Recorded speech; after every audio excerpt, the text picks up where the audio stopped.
I'm not going to let them hold me back from what I know I got to do. Run your race. But to run it, you got to focus. I grew up in the TV world.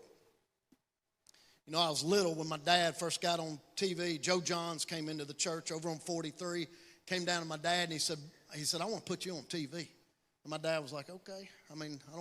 Not sure what that means. The next week, they backed the TV truck up, and they started rolling TV cameras in. And I'm talking, anybody remember old TV cameras that were like as big as this stage? They were rolling them big TV cameras in and putting lights up. And so as a kid, I started getting involved in that and running camera. You know how you focus a camera?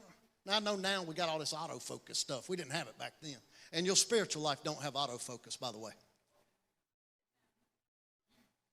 You zoom all the way in to where you can see their nasal passages. Just as far in as that camera could go. I remember zooming into people on stage, and you could count the blackheads on their nose. I'm like, I didn't know my dad had blackheads. Look at them, you know. And you can just see every little jot and tittle. And then you focus that thing. You know why? Because when you zoom all the way in, it takes all the distractions out. And you get that focus just as clear as you could. Nasal hairs, iris, just everything.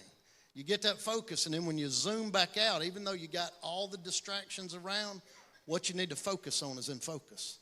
Listen to me, church. If you're going to focus and you're going to move into what God's called you to move into, you're going to have to zoom into Him and get your focus. And God don't have blackheads. His nose is clean, I'm sure. But you're going to have to zoom in tight. Get your focus just on Him. Get your eyes just set on Him and begin to run.